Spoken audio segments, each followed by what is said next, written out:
Dibakar, dibakar. Salah ya teriaknya. Kebakaran, kebakaran. Gitu yang bener. Gimana sih kakak-kakak mah? Jangan gitu dong. Kan jadi salah artinya. Sesuai vote di IG Ella, lebih banyak kakak-kakak yang request untuk ngebahas soal kebakaran di Kejaksaan Agung. Bersyukur nggak ada korban jiwa dari peristiwa ini. Tapi kebakaran yang terjadi emang bikin kita bertanya-tanya sih. Ini emang kebakaran beneran apa ada usaha untuk membakar Kejagung sehingga ada berkas ataupun barang bukti lain yang coba dihilangkan? Kuy, kita bahas. Kalau Jaksa Agung ST Burhanuddin bilangnya nggak ada berkas perkara atau alat bukti yang kebakar.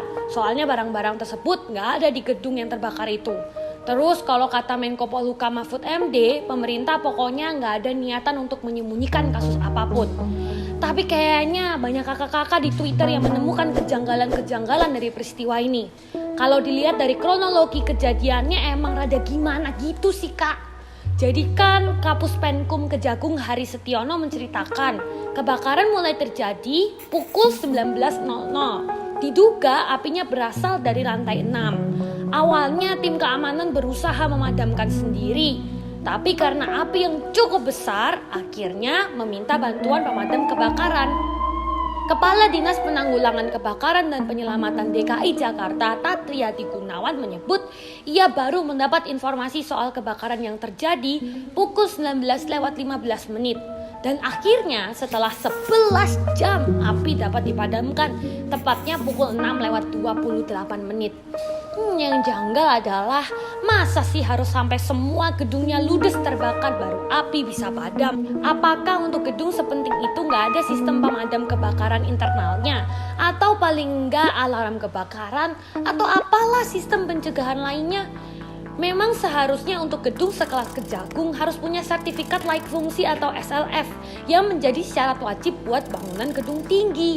Menurut Guru Besar Manajemen Konstruksi UPH Manlian Simanjuntak, di dalam kelengkapan administrasi sebuah bangunan mencakup sistem proteksi kebakaran bangunan itu.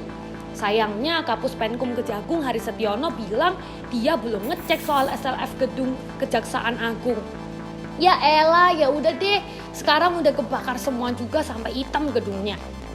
Kalau kata anggota DPR fraksi Gerindra Wihati Wiyanto, yang penting diselidiki apakah ada kesengajaan atau enggak. Soalnya kan ada kasus-kasus penting kayak Jiwasraya atau Joko Chandra yang sekarang lagi diselidiki.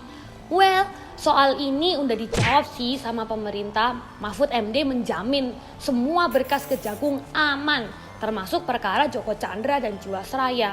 Ya doain aja semoga aman beneran ya. Tapi masih ada satu hal lagi yang belum dijawab pemerintah nih. At least sampai video ini dibuat ya.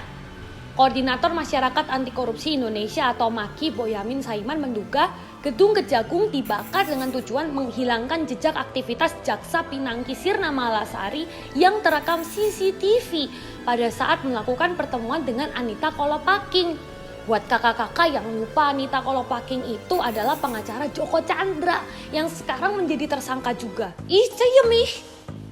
Anyway, sampai sekarang pihak kepolisian lagi melakukan penyelidikan supaya tahu penyebab kebakaran. Menurut kakak-kakak ini dibakar, apa kebakaran sih? Tulis komennya ya.